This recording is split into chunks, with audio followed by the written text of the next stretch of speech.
राज्यसभा चुनाव को लेकर झारखंड की सियासत में इस बार पारिवारिक प्राथमिकता साफ नजर आ रही है। जेएमएम ने अपनी रणनीति में सबसे ऊपर परिवार को रखा है। संकेत मिल रहे हैं कि गुरुजी की खाली हुई सीट पर उनका ही परिवार दावा मजबूत कर रहा है। सूत्रों के मुताबिक पार्टी इस बार परिवार की किसी महिला सदस्य को राज्यसभा भेजने की तैयारी में है। आधिकारिक तौर पर भले ही चुप्पी साधी गई हो, लेकिन अंदर खाने ये लगभग तय माना जा रहा है यह कि मौका परिवार के भीतर ही यह कहीं ना कहीं जाएगा। पार्टी के अंदर जिन नामों पर चर्चा हो रही है उनमें गुरुजी की बेटी अंजलि सोरेन, विधायक कल्पना सोरेन और बसंत सोरेन की पहली पत्नी हेमलता सोरेन प्रमुख रूप से है। इन तीनों में से कोई भी अब तक राज्यसभा नहीं पहुंची। ऐसे में पार्टी एक नया चेहरा सामने लाने के लिए विकल्प पर गंभीरता से विचार कर रही है। गुरुजी की पत्नी रूपी सोरेन का नाम भी संभावित दावेदारों में आ सकता था, लेकिन उनकी लगातार खराब सेहत के कारण फिलहाल उन्हें इस दौड़ से बाहर माना जा रहा है। यही वजह है कि पार्टी अन्य महिला सदस्यों पर फोकस कर रही है। हालांकि पार्टी के नेता सार्वजनिक रूप से कुछ भी कहने से बच रही हैं, लेकिन अनौपचारिक बातचीत में अधिकतर पदाधिकारियों ने स्वीकार किया कि इस बार परिवार की महिला सदस्य को ही प्राथमिकता मिलेगी।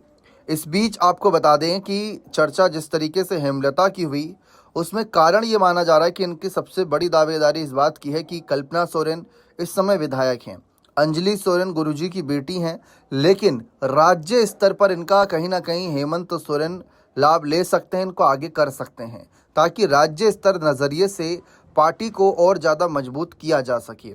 जहां पर कमजोरी लगे वहां पर आगे बढ़ाया जा सके। लेकिन दूसरी तरफ हेमलता की बात करें तो हेमलता को आगे करके दिल्ली भेजकर एक बड़ा सियासी संदेश दिया जा सकता है, क्योंकि पहले हम देख ही चुके हैं कि बड़ी भाभी सीता सोरेन किस तरीके से नाराज होकर बीजेपी में चली गई थी, पाला बदल किया और कैसे हेमंत और कल्पना के लिए मुश्किलें खड़ी करती हैं। राज्यसभा चुनाव में बीजेपी की तरफ से उन्होंने भी अपनी दावेदारी पेश की है, लेकिन अभी तक बीजेपी आलाकमान ने किसी के नाम पर मोहर नहीं लगाई। तो वहां से सीता सोरेन कोशिश कर रही हैं, लेकिन सीता सोरेन की ही तरह हेमलता सोरेन भी ऐसा कोई ठोस कदम ना उठा ले इससे पहले क्या हेमंत और कल्पना, क्या जेएमएम का शीर्ष नेतृत्व इनको यानी बसंत सोरेन की पहली पत्नी हेमलता को बड़ी जिम्मेदारी देने पर क्या विचार करेगा? दूसरी तरफ अंजलि सोरेन की बात करें तो मुख्यमंत्री की बड़ी बहन अंजलि सोरेन ओडिशा में सक्रिय राजनीति से जुड़ी हुई हैं। वे वहां लंबे समय से जेएमएम की ओडिशा इकाई के साथ काम कर रही हैं। वे मयूरभंज जिले के रायरंगपुर विधानसभा क्षेत्र से चुनाव लड़ चुकी हैं। मयूरभंज क्षेत्र में वह आदिवासी समुदायों के बीच काम करने, उनकी संस्कृति को बढ़ावा देने और स्थानीय मुद्दों को उठाने के लिए जानी जाती है। अब राज्यसभा और जेएमएम सदस्यों को कनेक्शन न है बात सोरेन परिवार करे तो शिबू सोरेन परिवार में सबसे अधिक गुरुजी 3 अलग अलग अवधि में उच्च सदन में रहे। उनका अंतिम कार्यकाल अगस्त 2025 तक था।